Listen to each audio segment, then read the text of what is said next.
Hi guys, very good evening to all of you. कैसे हैं आप सब? स्वागत है आप सब बच्चों का आज के इस सेशन में। और जितने बच्चे हमारे साथ ऑनलाइन जुड़े हुए हैं, जरा कमेंट सेक्शन में लिखकर, लाइव चैट में लिखकर बता दीजिए कि क्या आप हमारे साथ जुड़ चुके हैं और क्या मैं विजिबल हूं आपको, और जो मैं बोल रहा हूं वो आपके दिलों तक पहुंच रहा है। हाँ जी, तो हमारे 21 डेज चैलेंज के अंदर आज है बात कॉस्ट अकाउंटिंग की, डे नंबर 2।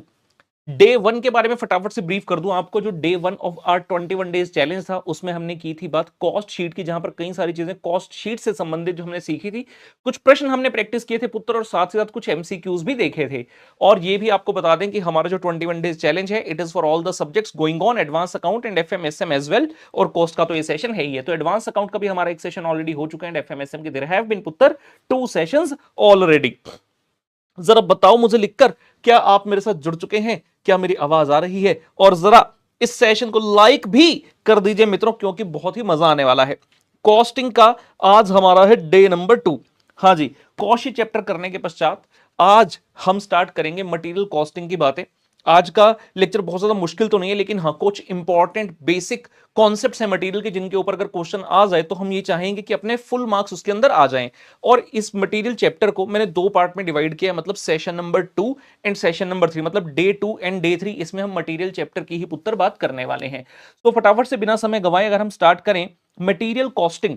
मटेरियल कॉस्टिंग जब हम बात करते हैं, कॉस्ट शीट में इसका ओरिजिन होता है। जब हम कॉस्टिंग पढ़ाना बच्चे को स्टार्ट करते हैं, तो कॉस्टिंग के बेसिक कॉन्सेप्ट्स की जानकारी देते हुए हम बताते हैं कि भाई खर्चे या तो डायरेक्ट हो सकते हैं, इनडायरेक्ट हो सकते हैं। डायरेक्ट खर्चों के अंदर आता है डायरेक्ट मटेरियल, डायरेक्ट लेबर और डायरेक्ट एक्सपेंस, जिसमें अगर मैं पहला कंपोनेंट डायरेक्ट मटेरियल उठा दूं तो उससे संबंधित चैप्टर बनता है मटेरियल कॉस्टिंग। जैसे ही मैंने इतना बोला तो बच्चों के मन में सवाल है, सर मटेरियल कॉस्टिंग के अंतर्गत क्या इनडायरेक्ट मटेरियल की बात नहीं होती? जी नहीं, मटेरियल कॉस्टिंग के अंदर सिर्फ और सिर्फ डायरेक्ट मटेरियल की ही बात की जाती है। चैप्टर में कई सारे कॉन्सेप्ट्स हैं, जिसमें सबसे पहला कॉन्सेप्ट आता है ईओक्यू। पूरे चैप्टर के अंदर जितने भी टाइप की चीजें सिखाई जाती हैं, all are aimed towards reducing और controlling the cost of the material. कोई भी बिजनेस आप करते हैं आज की डेट में, तो सबसे ज्यादा खर्चा आपका उसके मटेरियल में जाता है। तो कहा जाता है कि अगर आपने मटेरियल के खर्चे पर थोड़ी सी रोक लगा ली, थोड़ी सी लगाम लगा ली, तो ओवरऑल आपकी कॉस्ट रिडक्शन काफी हो जाएगी and you will enjoy a lot more profit. तो ईओक्यू उसी उसी दिशा में सबसे पहला कॉन्सेप्ट है, जो कहते हैं कि भैया जो तुम जाकर सामान परचेज करके लाते हो ना, ऐसे ही मत कर लेना कि चलो 5,000 क्वांटिटी दे दो या 10,000 दे दो। कहते प्रॉपर एक साइंटिफिक फॉर्मूला के थ्रू आपको वो क्वांटिटी को फाइंड आउट करना चाहिए। तो ईओक्यू इकोनॉमिक ऑर्डर क्वांटिटी, मतलब एक ऑर्डर में कितनी क्वांटिटी परचेज करें कि हमारा परचेज इकोनॉमिकल हो जाए। अब इसका मतलब क्या है, जब आप सामान को परचेज करते हैं, आपकी 3 कॉस्ट जुड़ी होती है। परचेज कॉस्ट तो है ही है, उसके अलावा ऑर्डरिंग और कैरिंग कॉस्ट, इसको बोलते हैं एसोसिएटेड कॉस्ट। तो हम कहते हैं कि भाई ऐसा लेवल ऑफ परचेज जहां पर आपकी ऑर्डरिंग और कैरिंग कॉस्ट मिनिमम हो जाए, उस लेवल को बोला जाता है ईओक्यू।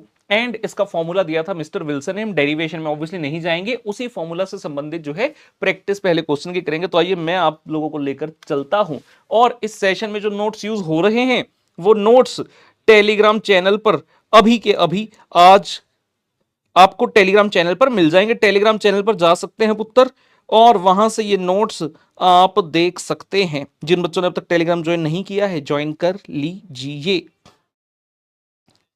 ये लीजिए, आ जाइए पुत्र। Come on ji.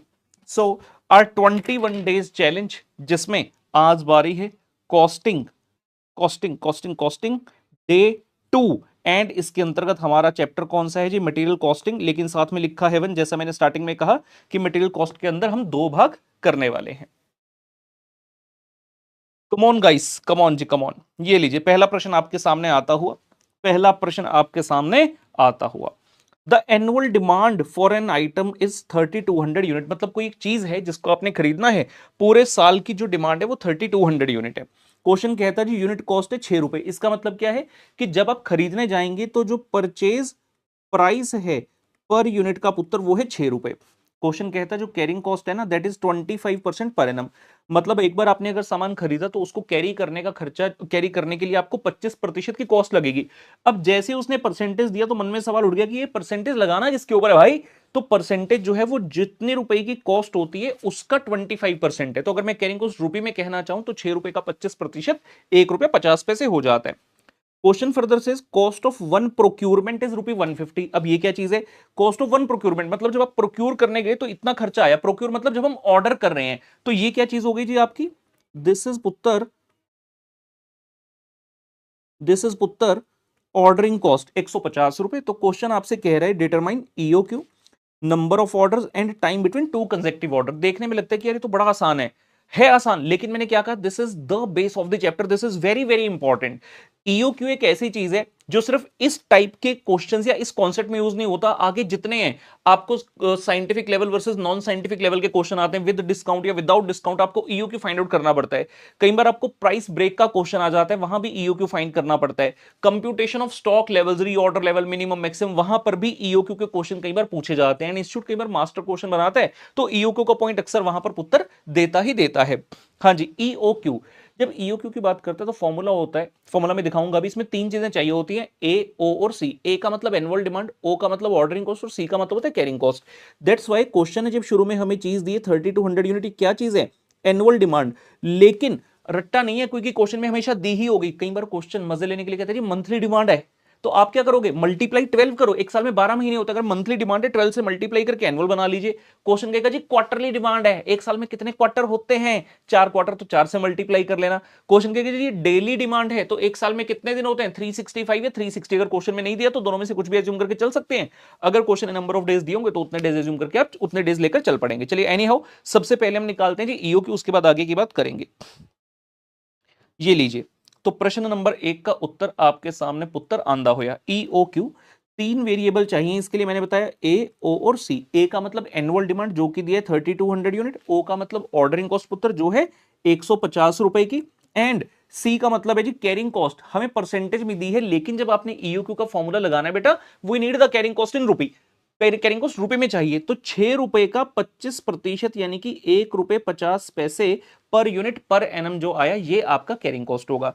फॉर्मूला जो विल्सन भाई साहब ने दिया है वो बता दें आपको। फॉर्मूला कुछ इस प्रकार है, EOQ is equal to √2 multiply A multiply O divide by C. इस फॉर्मूला में जब आप ए, ओ और सी को भरेंगे, उसके बाद अंडर रूट लगाएंगे फॉर्मूला के हिसाब से, तो आपका ईओ क्यू आ जाएगा। तो 2 ही है, ए में भर दिया 30 to 100, ऑर्डरिंग कॉस्ट है 150 पुत्र, और कैरिंग कॉस्ट कितनी है? ₹1.50 की। तो आपका जो ईओक्यू है, आप जब सॉल्व करेंगे, कैलकुलेटर उम्मीद करता हूं सभी बच्चे लेकर बैठे हैं। हाँ जी, मैं भी कर लूं, 3200 गुना 2 गुना 150 डिवाइड बाई 1.5, 6,40,000 आ रहे हैं, अंडर रूट किया तो ये आ गया 800, 800 यूनिट्स। इसका मतलब क्या है? पूरे साल की डिमांड मेरी चाहे 30 to 100 है, लेकिन सवाल उठा भाई एक बार में कितने खरीदूं? अब कोई कहेगा यार सारे पहले ही दिन लाकर रख लो, कोई कहेगा यार ऐसा करो 2000 अभी ले लो, 1200 बाद में ले लेना, कोई कहेगा नहीं नहीं 1600 अभी ले लो, 1600 बाद में ले लेना। तो जब जब आप अपनी क्वांटिटी को चेंज करेंगे, आपकी ऑर्डरिंग और कैरिंग कॉस्ट हिलती जाएगी। तो ईओक्यू का फॉर्मूला आपको यह निकालने में मदद करता है कि भैया ऐसे कितने यूनिट्स हैं जिस पर ये परचेज कतई इकोनॉमिकल हो जाएगा, बिल्कुल इकोनॉमिकल हो जाएगा। तो अकॉर्डिंगली हमारा उत्तर आया 800 यूनिट, यानी कि एक बार में आपको 800 यूनिट खरीदने चाहिए। बी पॉइंट में क्वेश्चन ने आपको कहा कि बताना एक साल में कितनी बार ऑर्डर प्लेस होगा। कितनी प्यारी बात है। ये लीजिए, अगर मैं यहां से दिखाना चाहूं, अरे रे रे रे रे रे, और जाओ जी, आओ जी, हाँ जी, ये लीजिए, मान लीजिए ये मेरी पूरे साल भर की एनुअल डिमांड है 30 to 100 यूनिट, और हमने एक बार में कितने लेने हैं? 800। सिंगल ऑर्डर कितने यूनिट का? 800। तो सवाल उठा एक बार में कितनी बार आपको करना होगा परचेज? बड़ी आसान सी बात है, टोटल यूनिट लेने हैं 3200, एक बार में लेते हो 800, तो कितनी बार? ये तो सिंपल मैथमेटिक्स हो गया ना। बच्चे कह रहे 800 4 30 20, सर 4 बार। हाँ जी, लेकिन ये तो आसान कैलकुलेशन से समझ आ गया मैथमेटिक्स क्या है इसका। फॉर्मूला बड़ा आसान है, आप एनुअल डिमांड को डिवाइड कर दीजिए ईओ क्यू से। एनुअल डिमांड कितनी है? 3200, एक बार में कितने ले रहे हो, यानी कि ईओ क्यू कितना है? 800, तो ये आ गया 4, यानी कि आपको साल में 4 बार ऑर्डर प्लेस करना पड़ेगा। बी पॉइंट हो गया। अब सवाल उठा 4 बार ऑर्डर प्लेस कर रहे हैं तो कब कब करें? कोई कहता है यार जब साल शुरू होता है ना, वही वाले दिन सबसे शुभ होते हैं, तो ऐसे ऐसे कर लो, पहली तारीख, दूसरी तारीख, तीसरी तारीख, चौथी तारीख। लेकिन नहीं, ऐसा नहीं करना है। तो है कैसन करना है, मैं बतावत है। आइए जी, जब आपको निकालना है कि दो ऑर्डर्स के बीच में कितना समय होना चाहिए, हम यूनिफॉर्मली मानते हुए जो है चलेंगे। यूनिफॉर्म का मतलब क्या होता है? यूनिफॉर्म का मतलब है, एग्जाम्पल के लिए मान लो आपके पास क्वेश्चन कहता है जी पूरे साल में 360 डेज हैं, ये ठीक है, छोटा एग्जांपल लेते हैं, छोटा एग्जांपल, 1 मंथ के अंदर मैं कहता हूं जी 30 दिन है, और मैं कहता हूं लेट से एक महीने में ना आप 3000 यूनिट यूज करते हो, 3000 यूनिट यूज करते हो, तो क्या मैं क्या कह सकता हूं कि एक दिन में कितने यूनिट यूज होते हैं? तो कहते हैं कि भैया एक दिन में यानी कि 3000 डिवाइड बाई 30, 100 यूनिट यूज होते हैं। अब क्या ऐसा जरूरी है कि 100 यूनिट यूज होते होंगे, एग्जैक्ट सेम होंगे हर बार?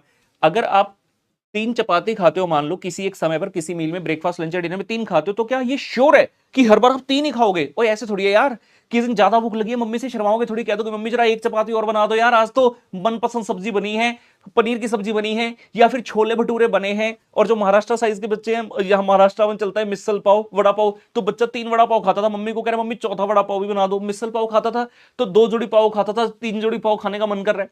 तो ऐसा थोड़ी सेम रहेगा। या फिर हो सकता है किस दिन आपको लग रहा है कि यार आज तो पेट थोड़ा भारी है, आज कम खाते हैं, तो कह सकते हैं ना मम्मी को, मम्मी 3 चपाती मत बनाना, आज 2 ही बनाना।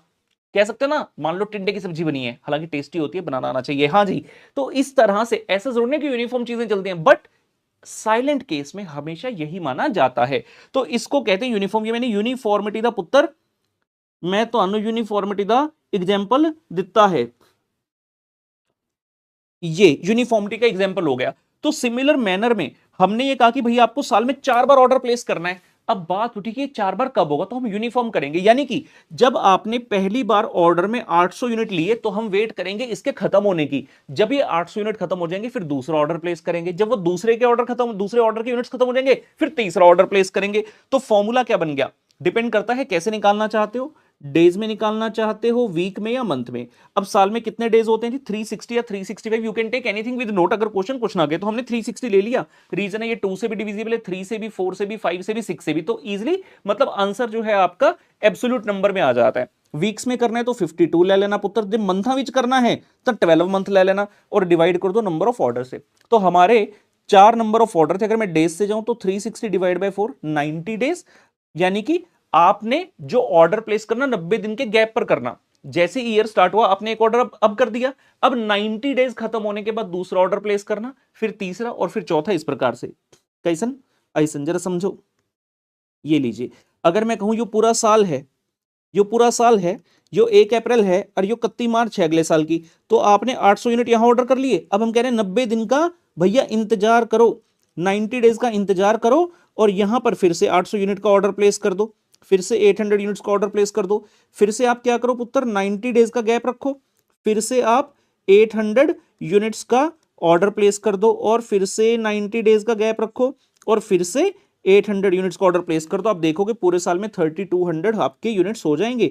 90 दिन के गैप पर आपने ऐसा कर लिया, फिर अगला साल आएगा तो सेम प्रोसेस आप रिपीट कर देंगे। अगर वीक्स की बात करें, if you want to find out it in the weeks, तो 52 डिवाइड बाय 4 ये आ गई 13 वीक्स। 13 वीक्स को मिलाकर ही 90 डेज आपके यूजुअली बनते हैं। और अगर मंथ्स में करना है तो 12 डिवाइड बाय 4, 3 मंथ्स आपका आ जाएगा। क्वेश्चन जिस हिसाब से पूछे वैसे कर सकते हैं।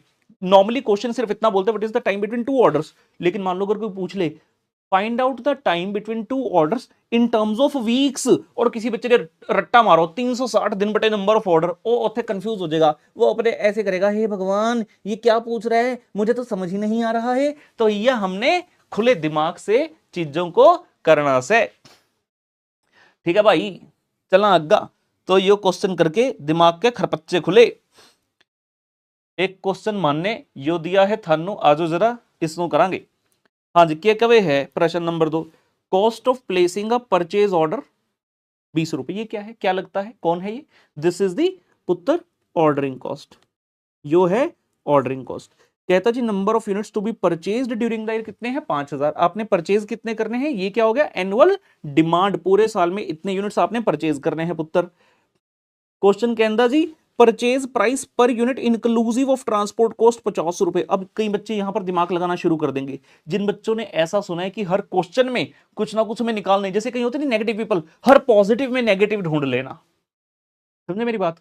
एक होते हैं जो नेगेटिव में भी पॉजिटिव ढूंढ लेते हैं, हार ना मानने वाले लोग, कोई बात नहीं भगवान ने मेरे साथ ऐसा किया, कोई बात नहीं मैं और मेहनत करूंगा। एक होता है पॉजिटिव में नेगेटिव ढूंढने वाले, रिजल्ट आ गया मम्मी सीए का पास हो गया, मैं देखो मेरे 300 में से 150 चाहिए ना पास होने के लिए, अब तो मम्मी देखो मेरे 200 मार्क्स आ गए, पास हो गया। लेकिन अब इस पॉजिटिव में नेगेटिव ढूंढना है, क्योंकि दिमाग ऐसे ही चल रहा है। फ्रेंड को फोन किया, हेलो हाँ भाई तू पास हो गया, भाई मेरा रिजल्ट आ गया, मैं पास हो गया, 200 नंबर आ गए। उधर से आवाज, हाँ भाई मैं भी पास हो गया, 205 आए हैं। बस फिर क्या था, 205 पढ़ाई तो हमने साथ ही करी थी यार, इसके 5 नंबर एक्स्ट्रा कैसे आ गए? क्या मुझसे छुप छुप कर भी पढ़ता था? इसने तो कहा था बस हम दोनों जितना बैठकर पढ़ रहे हैं उतना ही है, उसके बाद ना तू पढ़ेगा ना मैं पढ़ूंगा। अरे भाई पास हो गया ना तू, अभी सोच क्यों रहा है? बस वैसे ही बच्चे यहां पर सोचेंगे, अच्छा इंक्लूसिव ऑफ ट्रांसपोर्ट कॉस्ट है, मतलब इसमें से ट्रांसपोर्ट कॉस्ट को माइनस कर देते हैं। ऐसा पता नहीं क्या सोच रखा है कुछ बच्चों ने कि कभी भी ऐसा लिखा आ जाए इंक्लूसिव ऑफ समथिंग, एकदम से दिमाग करता है क्यों ना इसको माइनस कर दिया जाए। आज कुछ तूफानी किया जाए। भाई तूफान मचाना क्यों है जब आराम से जिंदगी चल रही है? वो तो शुक्र है इस क्वेश्चन का कि उसने ये नहीं लिखा, let's say inclusive of transport cost, for example मैं कह देता हूं 7 रुपए। अब बच्चे का दिमाग और दौड़ रहा है, 50 में से 7 गए 43। अरे भैया जब परचेज प्राइस निकलता है उसमें ये वाली चीज को ऐड करके ही लेना होता है, तो वो ऐड है वो एडेड ही रहेगा, वो ऐड है वो एडेड ही रहेगा। ठीक है, उसके बाद क्वेश्चन कह रहे हैं जी annual storage cost per unit 5 रुपए। यो क्या है? Storage cost. स्टोरेज कॉस्ट का मतलब क्या है? एक बार थारे पास सामान आ गया, हम उसको क्या करोगे? स्टोर करोगे। हम उसको क्या करोगे? स्टोर करोगे। मतलब गुड्स को कैरी कर रहे हो, कैरी करने का मतलब संभाल कर रख रहे हो, गुड्स को कैरी कर रहे हो, तो कैरी करने का खर्चा होता है कैरिंग कॉस्ट। उसको कैरिंग कॉस्ट बोल दो, स्टोरेज कॉस्ट बोल दो, हैंडलिंग कॉस्ट बोल दो, होल्डिंग कॉस्ट बोल दो, किसी भी नाम से तुम बुला सको उसनो। तो यो कौन है भाई? थम हो कैरिंग कॉस्ट। कई बच्चे दीदार कर रहे हैं लाइव चैट में, thank you thank you thank you, come on लग रहे हैं ये। हाँ जी, आगे क्वेश्चन में आ रही है बहुत ही बढ़िया बढ़िया चीजें। कहतन details of lead time. Lead time का मतलब क्या है? लीड टाइम का मतलब क्या है? बॉय ने गर्ल को देखा, दोनों में प्यार हो गया, दोनों में ये मेरा दिल कैसा बन रहा है? चलो बन गया, पान का पत्ता ज्यादा लग रहा है बट मानते हैं दिल है, दिल है। बॉय ने घर पे बात की, गर्ल ने घर पे बात की, घर वालों ने इन्हें मिलाया और इनके क्या करा दी जी? एंगेजमेंट। इनकी करा दी engagement. And this is the day, खतरों से भरा, कौन सा? बॉय गर्ल की मैरिज वाला डे। तो ये जो टाइम है, ये जो टाइम है, ये होता है लीड टाइम। बस इसी को हमने मटेरियल के रेफरेंस से समझना है कि भाई जब एक बार बात पक्की हो गई, जब एक बार बात पक्की हो गई से लेकर जब हम तुम्हारे हो गए सदा सदा के लिए, ये जो समय है इनके बीच का, इसको बोलते हैं लीड टाइम। हाँ जी, तो बात कब पक्की हुई? जब हमने क्या किया? ऑर्डर प्लेस कर दिया। हमने ऑर्डर प्लेस कर दिया, जल्दी से हमारे पास अब आ जाओ, अब और इंतजार नहीं होता। और फाइनली वो दिन आ गया जिस दिन हमें हमारा सामान मिल गया, मुझे ऑर्डर रिसीव हो गया। तो इसके बीच का जो समय है that is called as the पुत्र लीड टाइम। तो लीड टाइम दिया डिटेल आप देखिए की कहता जी, कहता मिनिमम, अच्छा मिनिमम 6 डेज, कम से कम 6 दिन लगेंगे सामान पहुंचाने में, और मैक्स टू मैक्स 15 दिन लगेंगे।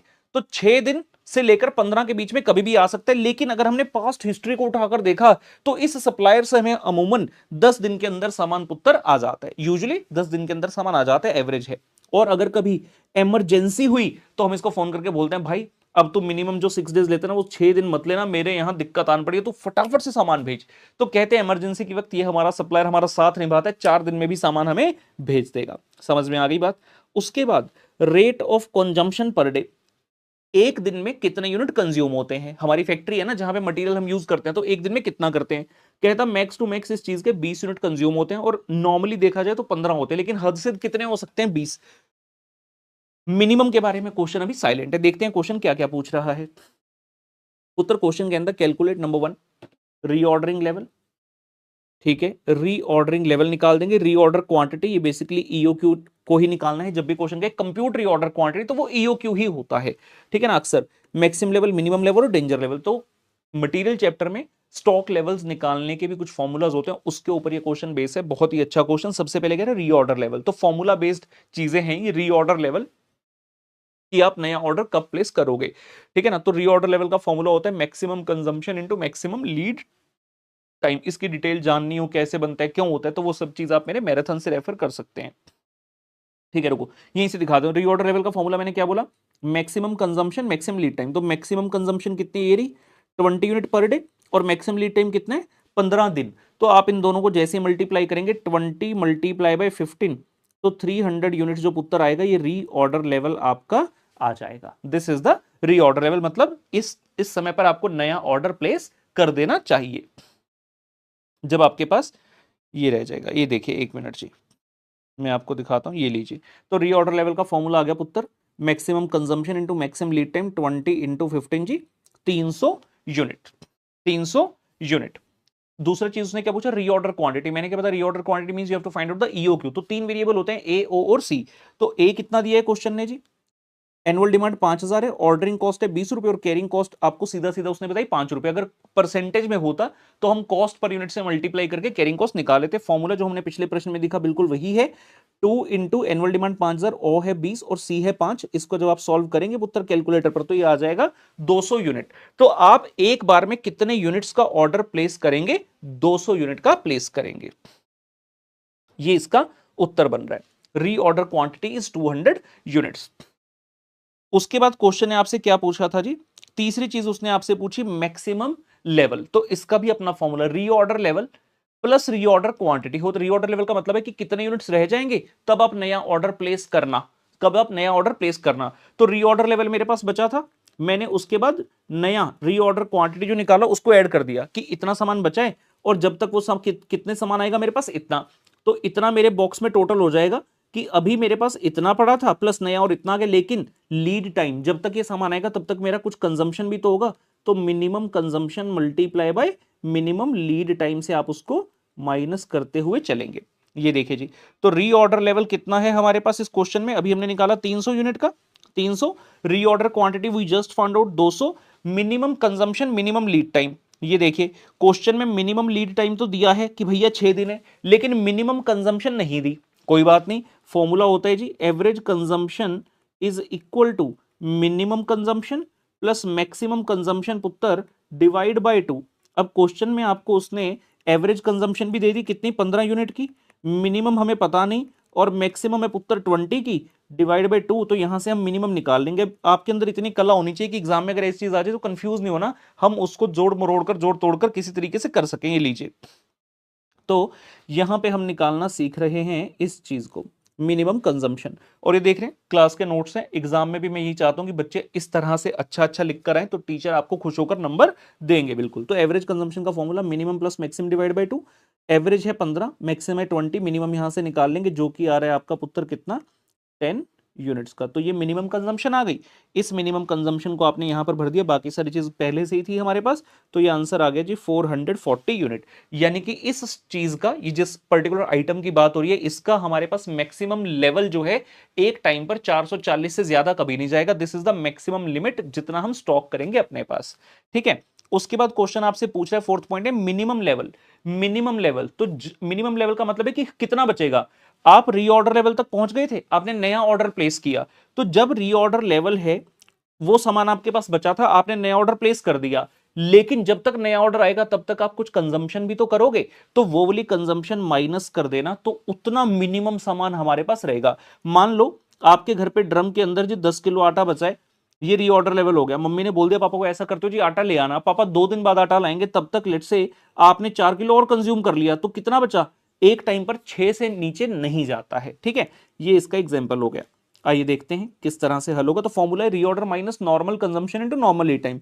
रीऑर्डर लेवल तो आपने फर्स्ट पार्ट में निकाला था, maximum consumption into maximum lead time करते हुए 300, और normal consumption normal lead time, average को ही नॉर्मल कहा जाता है। ये देखिए क्वेश्चन में दिया है पुत्र, नॉर्मल कंजम्पशन 15 यूनिट और नॉर्मल लीड टाइम 10 दिन का, तो 15 इंटू 10 आप करेंगे, 300 था रीऑर्डर, माइनस 15 इंटू 10, तो ये आपका आंसर आ गया जी 150 यूनिट्स का पुत्र। I hope this is absolutely fine.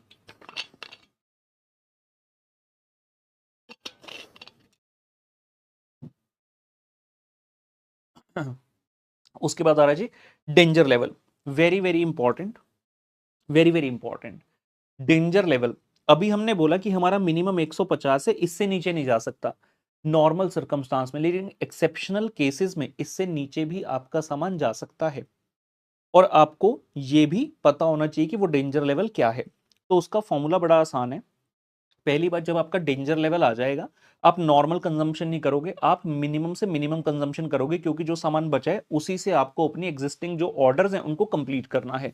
तो फॉर्मूला होता है मिनिमम कंजम्पशन एवरेज नहीं होता। इंस्टीट्यूट कई बार यहाँ पर अपने मॉड्यूल में उन्होंने किसी क्वेश्चन में एवरेज किया, वो गलत है। It has to be minimum consumption. Multiply, जब डेंजर लेवल आ गया तो मैं क्या बोलूंगा, मिनिमम लीड टाइम में समान है, मिनिमम 6 था क्वेश्चन में, लेकिन हमने क्वेश्चन पढ़ते वक्त देखा था कि यहां पर इमरजेंसी परचेज के लिए 4 दिन था, यानी कि जब मेरे पास सामान बहुत कम रह जाएगा मैं उसको बोलूंगा भाई फटाफट से सामान भेज, फटाफट से सामान भेज। तो 4 डेज के अंदर अपने पास सामान मंगवाने के लिए हम कह रहे हैं। The following is considered to be the normal loss of material. कहते हैं नॉर्मल लॉस कौन सा होता है भाई मटेरियल का, इनमें से जरा देखें।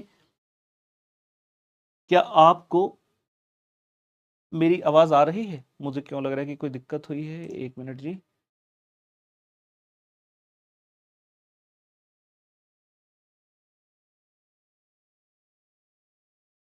एक सेकंड दीजिए बेटा।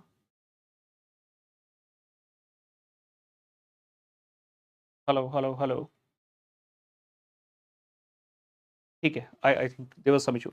हाँ जी, which of the following is considered the normal loss of material.